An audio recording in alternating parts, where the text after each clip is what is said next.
Situations have changed now. For venturing out, it doesn't require much. It's an open world. Reaching the USA, if you start out from here today, you'll reach USA today, partly because of the time zone differences. And all over the country, all over the world, you have your own alma maters living. I'm told that your chairman and his group are going to visit all students of this institute in Singapore in a few days from now. Recently, some college authorities had met me, and they said that many people are unwilling to venture out. Not unwilling to venture out to USA or Auckland, but unwilling to venture out into other places in India. This may be because you have a lot of personal issues, old parents, a family which you have to look upon. And so this is really justifiable because one's basic loyalty first and foremost has to be with one's own family. But it's again a life lesson that anticipated problems don't really come up. Unanticipated problems may come up. So my first proposition to all of you boys and girls is when the opportunity comes, venture out. That brings me to my second proposition, which is be different. There are lakhs and lakhs of you young boys and girls coming into the job market every year. The civil service exam alone has 5 lakh applicants, out of which 0.25% qualifies. And everywhere, be it a bank job, an engineering job, a software job, the competition is stiff. And you just don't need a job, you also need to do well. Job is only the starting point. As your chairman said, you have to update yourself or tomorrow you are out, whether you are Kodak or whatever. So what is it that makes you differentiate yourself? You know, we have a lot of small life experiences where we feel impressed by a person. These, I suppose, these simple things, these are what differentiates a person. To me, the greatest quality a person can have is when he keeps a word. If he says that I'll call you tomorrow, he should call me tomorrow. If you say that I'll call you tomorrow, you should. If a tailor says that I will give the shirt after a week, he should. If not, better he says that I'll give you 2 weeks after. That is a better way of doing things. Unfortunately, even a salesman who wants to sell a fairly costly product, if he keeps an appointment for giving you a demo, very often we find that he doesn't turn up. Therefore, my proposition here, the first proposition in being different is keep up your time. And the second thing, part of being different is be curious. Be curious about things, don't die down. Once you pass your BTech or your MS, don't vegetate. Vegetate is a state where you do your work, you have passed your exams, you do your work, you have a good family, you watch TV and you enjoy yourself. Don't. Particularly so in today's world, where technology moves so fast, and technology affects everything. It affects my job also. It's not just a software or a technology job it affects. Technology affects everything. So if you vegetate, if you are not curious, and if you don't understand things, then in no time you will be lost. For us, somebody was saying that an administrator like me is as good as dead if he doesn't know how to use a spreadsheet. I think I am dead because I really don't know how to use a spreadsheet.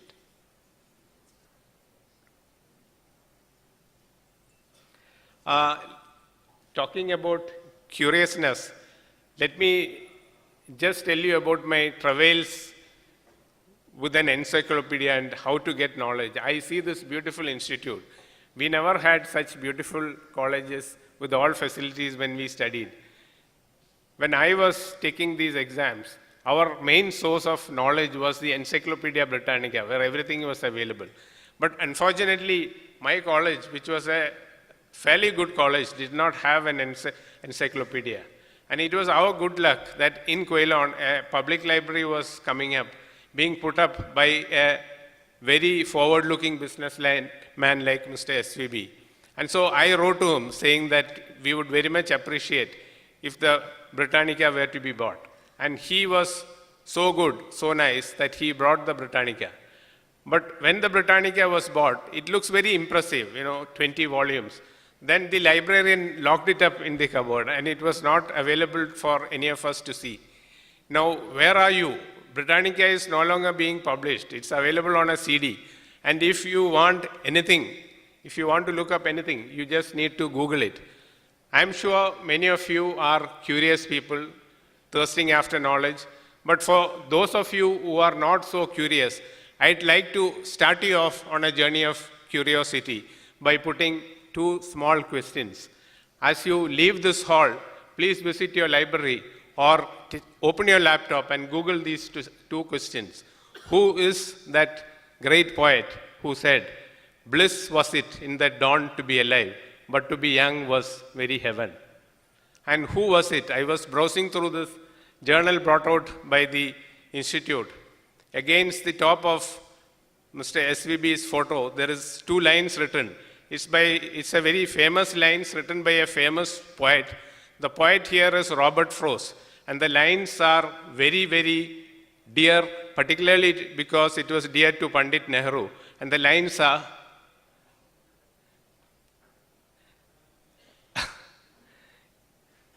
could anybody say Robert Frost's lines?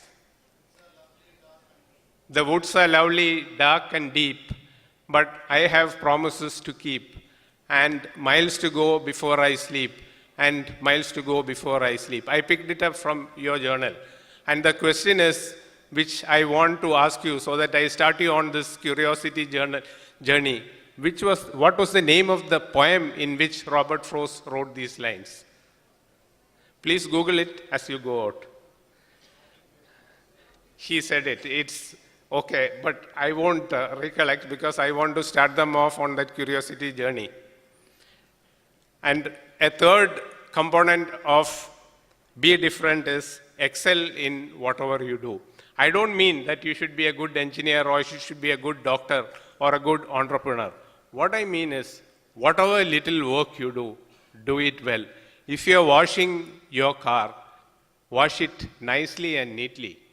If you're washing your clothes, do it well. If you're studying your lessons, do it well. In other words, why not the best of everything you do? So excel in every little thing so that excellence becomes part of your life. If you don't excel, how will you survive in this world? Because you are up against very, very big competition. Lastly, the last component of being different to me is being honest. Because if you're not honest, it's not going to take you anywhere. We see all these serials on TVs and we think that being devious, being manipulative, we think that this is life. No, this is not life. Ultimately, if you see, barring some rare exceptions, the people who are honest, they are the people who succeed. If we jump into dishonesty, we jump after so many things. We have seen so many scandals. My neighbor was a good student, and then somebody told him that it's possible to have higher marks by paying somebody. He did it. Unfortunately, this scandal had been going on for a long time, and so he got caught along with many other people, and his life was spoiled. Some years back, we also heard about pilots who were not flying. There were pilots who had failed the exam. They knew a little bit of flying, but they were not qualified pilots. So everybody started using this, and it became a scandal. So ultimate thing to conclude from all these things is be honest. I end this talk by putting a small question. Sir, you may not answer, please. See, there is this word alma mater. They are going to Singapore to address the alumni association. Alma mater and all, they are part of alumni. Alma mater, A-L-M-A-M-A-T-E-R. Do any of the students know what M-A-T-E-R stands for? Alma mater is your college, but What does MATER stand for? MATER means mother. MOTHER, mother, Amma. And what does mother stand for? Mother stands for love. If a mother signifies anything, it is love. It is sublime love. There's no love greater than mother. If a very bad son kicks his mother, she'll cry out. But she cries out not because it has pained her, and she will ask her son, "Son, has your leg pained?" That is mother. So, and what is Alma? What is alma mater? Mater is mother. Alma mater is really foster mother or second mother. So your college is your second mother. It's not as good as your mother, but alma mater is your second mother. So always honor these people, the people who have brought you up, the people who have fed you. Honor your mother, your college, your country, and go out into the world and win this world, young boys and girls. Thank you. Thank you, sir. Great leaders don't set out to be a leader. They set out to make a difference. Such a leader is a guest of honor, Shri BHVS Narayanamurthy, Director, Research Center Emirat, DRDO, a brainchild of Dr. APJ Abdul Kalam. This pioneer of avionics has made significant contributions over the last 3 decades in most of the critical projects in the DRDO, both on software and hardware fronts, including invaluable contributions to the country's first ICBM-class Agni 5 missiles.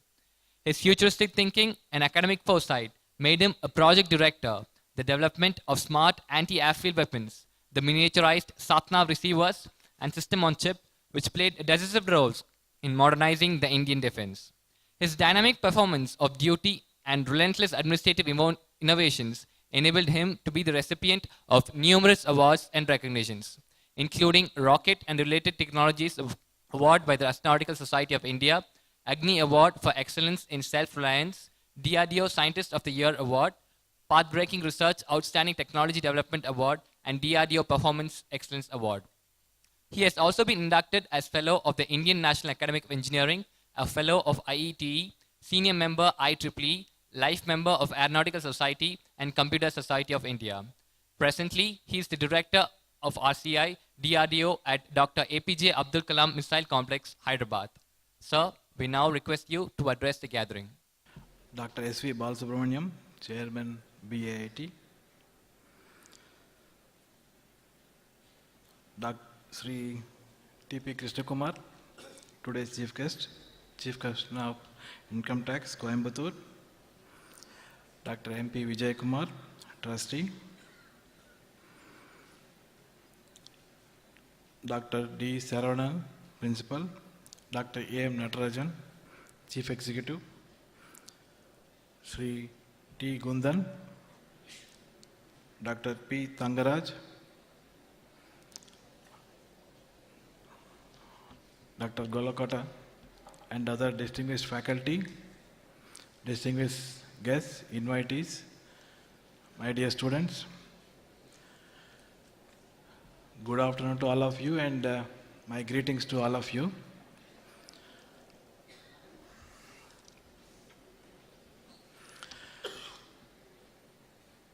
It is my pleasure to address you on the occasion of this 21st annual day of this prestigious institute, BAIT.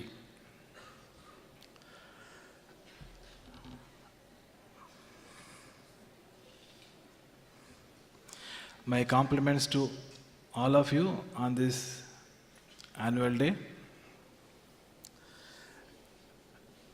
In fact, when I was invited by your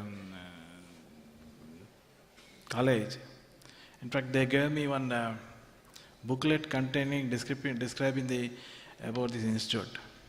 In fact, when I was going through that, I found some uniqueness. One is, this institute is offering some specialty courses like one is aeronautical engineering, automobile engineering, agricultural engineering, textile engineering, such very different subjects which is generally we don't find in other institutes.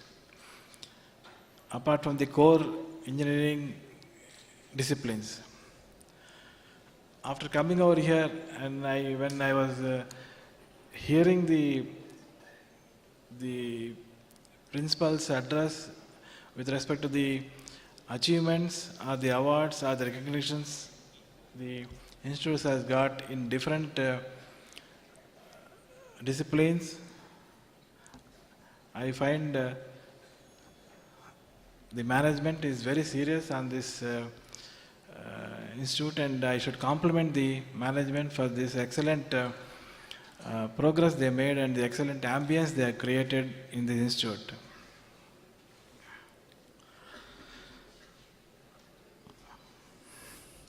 In fact, as I was, in fact, I am basically from a defense R&D organization. You just recollect how India has performed over all the years. If you see with respect to the space or the atomic energy or the defense or any other fields, from last 30-40 years, definitely we have progressed a lot. In fact, if you see India has missed the industrial revolution or the telecom revolution and all those things, but particularly with respect to the space or the defense or the atomic energy, these are all very critical technologies which generally the outside world, they will not give the technology to the developing nation because this has been controlled technology. But because of our great scientists like one is Vikram Sarabhai or the Homi Bhabha or Dr. Abdul Kalam, the indigenous technology drive they have given basically with respect to so many areas, I think we have achieved some more than 90% self-reliance in these areas that I am very happy to say, because even if you say the launch vehicle or the light combat aircraft or the missiles or the atomic energy like reactors and all those things, wherever they denied the technology, our completely Indian scientists or whatever the technologists have made the indigenous technology, and I am very happy to say that all these indigenous technology have performed much better than the imported ones.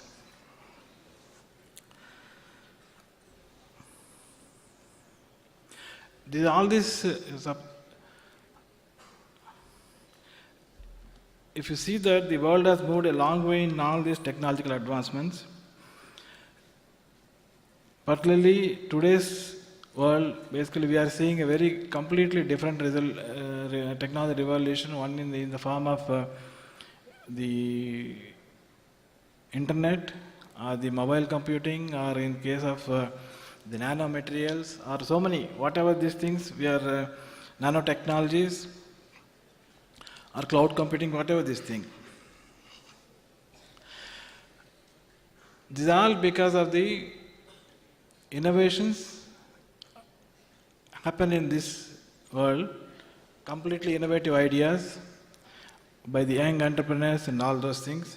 If you see the recent innovations, something like you take an example of Uber, or in the US now the new automotive that is Tesla cars, or the Google pilotless, driverless cars, all these things, these are all completely out-of-box thinking which has given this type of very innovative ideas. If you say the Uber thing,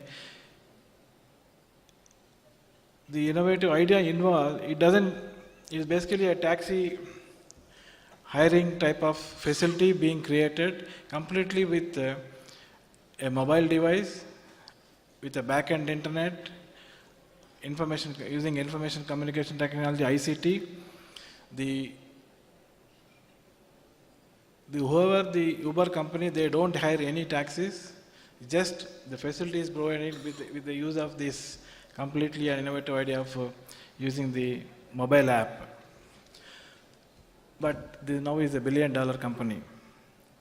If you see the Tesla, it is a completely a new electric vehicle car which is giving a very high efficiency and completely uh, pollution less and giving a very high advanced avionics, automotive electronics with all the features. So these are the innovations which basically come from fresh minds like you, the students are capable of thinking out of box thinking. So I'd like to pose a question, what will be the next on this list of innovation? Will you be a part of the team that creates most important innovations in the next coming future? Basically, how you students can contribute to the technology for sustaining the future requirement of mankind. So, basically, a nation's strength lies in the strength of its academic, economic, scientific, and technological sectors. In fact, all of us, we should put efforts to make our nation strong and self-reliant.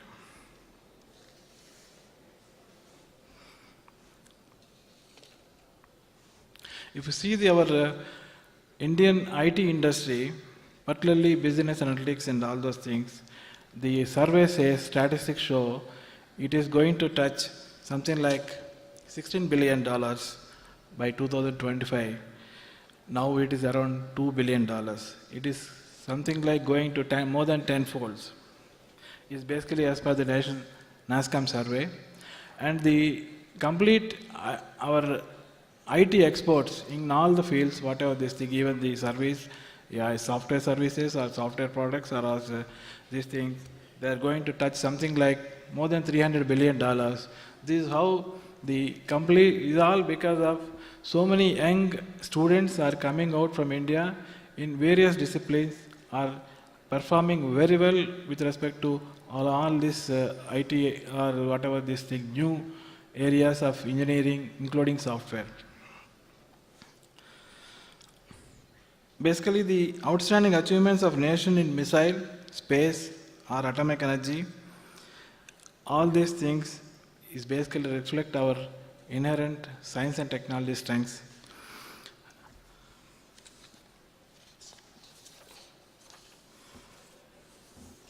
In fact, if you see until early 90s or something like late 90s, the technology drivers was mostly the driving of the technology was driven by the requirements of defense and aerospace.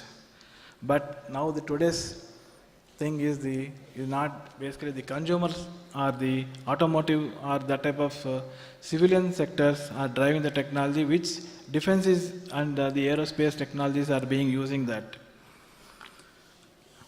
Now the government, with the support from the government, considerable investment and development has incurred in different sectors such as agriculture, healthcare, space research, and nuclear power through scientific research.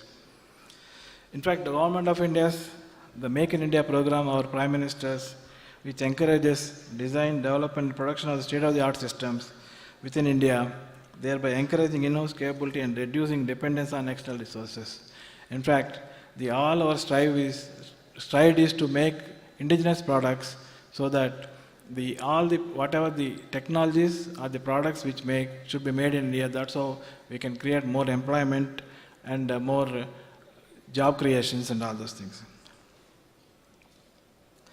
The program would also boost the country's exports and thereby help economy grow. The Make in India program requires R&D institutes, academia, and industry to work hand in hand and provide quality products and services. I am confident that academic institutes like BAIT will contribute to the best of this program. In fact, I feel the academic institutes have a pivotal role to play in improving the academic and economic wealth of the nation. The institute must provide facilities and opportunities for the students to do research and improve their skills. In fact, this type of institutes should provide the environment for doing the research and for both the students and the faculty. The innovation what we are thinking now, it cannot be conceptualized or knowledge can be formulated into a law. It is a spark which can be generated in any ignited mind. It is basically, if you do out of box thinking, like what I was thinking with respect to Uber and all those things, is possible basically from a fresh minds like the students who can think of this type of novel ideas, and particularly the Startup India program by Prime Minister Narendra Modi. I think we should expect more entrepreneurs, young entrepreneurs, to take up this innovative startup programs so that we will be able to generate new products and all those things. Basically, I feel that our innovations have to create livelihood and improve the quality of life in rural areas.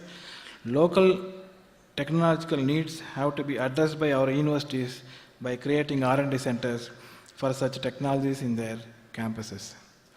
They must be able to find solutions that help a common man to lead a better life. I feel with the technical manpower available so much in abundance, particularly the India is producing more than a lakh engineering graduates, makes India an ideal country for harnessing the engineering workforce for the diversified needs of the defense and civilian industries. Basically now the collaboration and teamwork is important for innovation and creativity.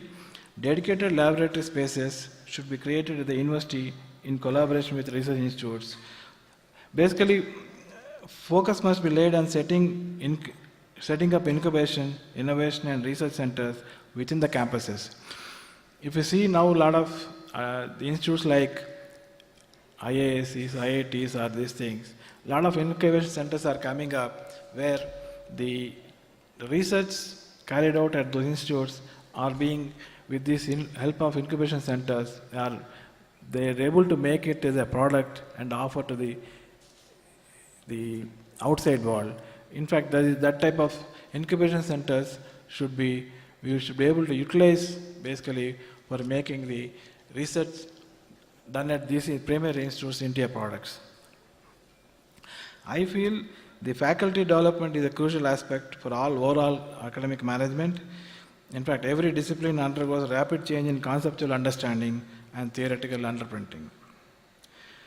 The faculty have to keep themselves abreast with latest formulations. Now there is no other option, and we have to continuously improve our knowledge with the latest advancements in all the technology fronts. There is also a continuing shortage of bright people for teaching positions. I think that's all now we are facing in all our premier institutes, including I think this institute also. I firmly believe that your future success will not only be measured by the quality of education and training that you have received, but also by the values with which you have defined your work and your adherence to the principles. You have the knowledge that gives unparalleled confidence in your chosen field of study, but knowledge must also bring in humility. That's what I think our Mr. Krishna Kumar was talking about that. Humility teaches you to appreciate others and enables you to acknowledge that there can be a number of equally valid approaches to meet the objective. So one thing is we should be more broad-minded and tolerant, and we should be much more focused to address all the problems which we face. In fact, I would like to conclude basically the premier technical institutes like universities and institutions like this have a responsibility to spearhead research in numerous areas and become institutes of research apart from being institutes of learning.